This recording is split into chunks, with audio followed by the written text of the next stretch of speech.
देवी साधना का पर्व नवरात्रि जहाँ शक्ति और आध्यात्मिकता को दर्शाता है, वहीं हमें कई चमत्कारों का दर्शन भी कराता है। प्राचीन काल से चली आ रही परंपराएं और देवी मंदिर इस अनुपम समय को और भी आकर्षक बना देते हैं। खासकर जब हम मंदिरों की बात करते हैं तो देश में ऐसे अनेक अनोखे मंदिर हैं जिनकी कहानी आज भी लोगों को काफी आकर्षित करती है। नमस्कार, मैं हूं मेघा आमेटा और आप देख रहे हैं बीबीसी राजस्थान की ये स्पेशल रिपोर्ट। आज हम बात कर रहे हैं रतलाम जिले में स्थित सातरुंडा माता मंदिर की, जो नवरात्र में श्रद्धालुओं का एक प्रमुख केंद्र बन जाता है। यह मंदिर रतलाम मुख्यालय से लगभग 35 किलोमीटर दूर, नया गांव लेबर 4 लेन से 3 किलोमीटर दूर बिरमावल ग्राम पंचायत की पहाड़ी पर स्थित है। माता के इस मंदिर में लोगों की अगाध आस्था है। नवरात्रि में यहाँ कई अनुष्ठान होते हैं और लोगों की भीड़ उमड़ती है। दर्शन के लिए लंबी लंबी कतारें लगती हैं और लोग देर तक माता की छवि निहारने के लिए इंतजार करते रहते हैं। कई सीढ़ियां चढ़कर लोग यहाँ तक पहुँचते हैं और अपनी आस्था को प्रकट करते हैं। कहा जाता है कि जब पांडव अज्ञातवास में थे तब भीम यहाँ पर पहुंचे थे। उनकी गाय खो गई थी, जिससे इन्होंने अपनी विशाल मुट्ठियों से 1.5 मुट्ठी मिट्टी से इस पहाड़ी का निर्माण कर दिया और इसी ऊंचाई से उन्होंने अपनी गाय को खोजा। ऐसी मान्यता है कि यह पांडवकालीन मंदिर है और इस मंदिर की नींव नहीं है। भीम ने जिस पहाड़ी पर खड़े होकर अपनी गाय को ढूंढा, उस पहाड़ी पर इस मंदिर को स्थापित किया गया और तब से ही लोगों की आस्था का एक केंद्र बना हुआ है।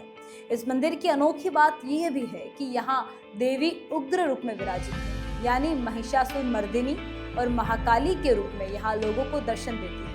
ऐसे में उन्हें मदिरा और बलि का भोग भी लगाया जाता है। मनोकामना पूरी होने पर लोग यहाँ आते हैं, देवी को चढ़ावा चढ़ाते हैं और इसके साथ ही मंदिर के पिछले भाग में स्वस्तिक बनाने से संतान प्राप्ति की बात भी कही जाती है। लोग अपने नवजात शिशुओं को यहाँ लेके आते हैं और देवी के चरणों में धूप लगाते हैं। माँ काली का 3 रूपों में यहाँ पर भक्तों को दर्शन देती है। सुबह बाल्यावस्था, दोपहर में युवावस्था और शाम को वृद्धावस्था। मान्यता है कि माँ के दरबार में जो भी श्रद्धालु बच्चों की मनोकामना लेकर आते हैं, उनकी कामना पूर्ण होती है। मंदिर का इतिहास तो बहुत पुराना है, लगभग पांडवकालीन है। 5000 वर्षों से भी ज़्यादा पुराना मंदिर है। माता को भोग मदिरा और बलि का लगता है। पौराणिक काल से जो परंपरा चलती आ रही है उसके अनुसार आज तक वही परंपरा चलती आ रही है, क्योंकि देवी को मदिरा और इसका भोग लगता है। देवी उग्र स्वरूप में यहाँ विराजमान है, महिषासुर मर्दिनी के रूप में है, महाकाली के रूप में, बड़ी छोटी माता जी है एक और साथ में महिषासुर मर्दिनी है। इसके लिए बलि का भोग लगाया जाता है और भक्तों की मान्यता है स्वास्तिक बनाने से उल्टा मंदिर के पीछे पुत्र की प्राप्ति होती है, संतान की प्राप्ति होती है। जिसको संतान नहीं होती है, जो अनिसंतान है, उनको संतान की प्राप्ति होती है। माँ सबसे पहले भक्तों की मनोकामना आते ही सुनती है। पौराणिक काल से जो भी भक्त आता है माँ के सामने संतान की अपनी मनोकामना रखता है, माँ उसको शीघ्र से शीघ्र पूर्ण करती है और जल्दी से जल्दी उसका काम पूरा करती है। किसी भी मामले का कुछ भी काम हो, माँ उसको सबसे पहले पूर्ण करती है।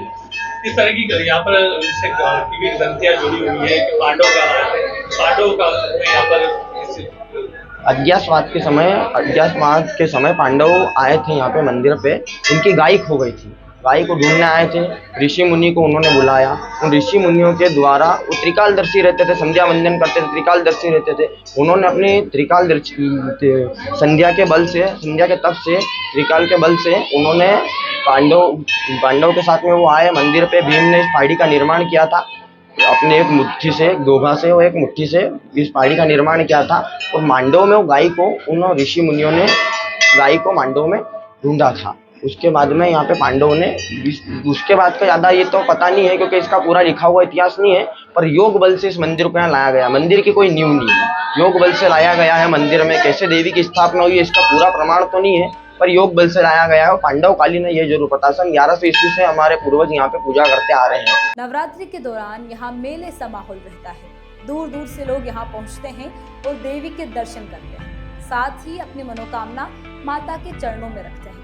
इस मेले में बड़ी संख्या में दुकानें भी लगती हैं, जहाँ लोग अपने घरेलू सामान की खरीदारी करते हैं। देवी का यह अनोखा स्वरूप लोगों की आस्था और भक्ति को आकर्षित करता है। नवरात्र में यहाँ भव्य मेला भरता है, जिसमें रतलाम सहित उज्जैन, इंदौर, धार, झाबुआ और देवास मध्य प्रदेश ही नहीं बल्कि राजस्थान के बांसवाड़ा, उदयपुर, चित्तौड़गढ़, निम्बाहेड़ा से भी श्रद्धालु बड़ी संख्या में आते हैं। सातरुंडा माता मंदिर न सिर्फ आस्था का केंद्र है, बल्कि यह पांडवकालीन कथा और परंपराओं का जीवंत प्रतीक भी है। नवरात्र के दौरान यहाँ आने वाले श्रद्धालुओं की संख्या में वृद्धि होती है, जो मंदिर की महत्ता और आस्था को दर्शाती है। यह कहानी रतलाम की सातरुंडा मंदिर की महत्ता, पौराणिक कथा और नवरात्र के दौरान श्रद्धालुओं की भीड़ की जानकारी देते हैं। आपको यह जानकारी कैसे लगी हमें अवश्य बताएं। साथ ही ऐसे ही और कहानी जानने के लिए हमारे YouTube पर इंस्टाग्राम चैनल को सब्सक्राइब करें और फॉलो करें।